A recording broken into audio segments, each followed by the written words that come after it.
Hello friends, कैसे हैं आप सब। उम्मीद करती हूँ कि आप सभी खैरियत से होंगे। तो फ्रेंड्स, आप सबको मैं बताती चलूँ कि आज की इस वीडियो में हम सभी तशबीह के बारे में जानेंगे कि तशबीह किसे कहते हैं, मिसाल के साथ समझाएं। अक्सर करके आपके बोर्ड के एग्ज़ाम में, आपके किसी भी तरीके का उर्दू के रिगार्डिंग कॉम्पिटिटिव एग्ज़ाम में तशबीह पूछ ही लिया जाता है कि तशबीह किसे कहते हैं, या फिर एक दो मिसाल दे देते हैं और पूछते हैं कि इसमें किस तरह की सनत पाई जा रही है। तो आज हम सभी बहुत केयरफुली ध्यान से ये वीडियो देखेंगे ताकि किसी भी इस तरीके का कोई भी सवाल हो तशबीह से रिलेट, तो फटाफट हम उसे हल कर लें। तो चलिए शुरू करते हैं। तशबीह किसे कहते हैं, मिसाल के साथ समझाएं। या फिर आपसे इस तरीके से भी पूछा जा सकता है कि तशबीह से आप क्या समझते हैं, मैं मिसाल समझाएं। तो इसकी डेफिनेशन क्या होगी, इसकी तारीफ क्या होगी कि किसी एक चीज़ को किसी दूसरी चीज़ के मानिंद बताना तशबीह कहलाता है।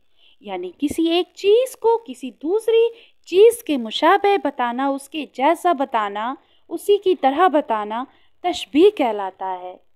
जैसे नाजुकी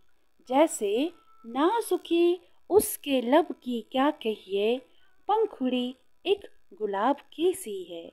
नाजुकी उसके लब की क्या कहिए, पंखुड़ी एक गुलाब की सी है।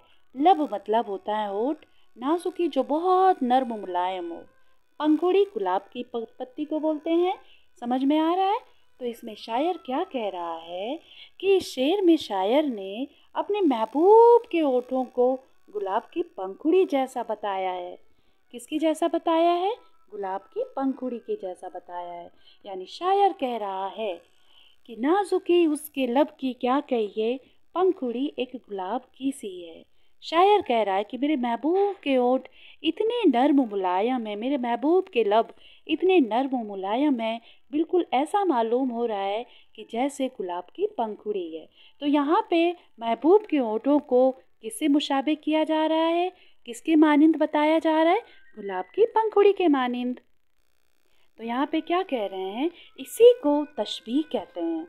तो उम्मीद करती हूँ फ्रेंड्स कि आपको तशबीह किसे कहते हैं बहुत अच्छे से समझ में आ गया हो। अगर आपको ये वीडियो अच्छी लगी हो तो प्लीज़ लाइक, सब्सक्राइब, शेयर करना ना भूलें। Thank you.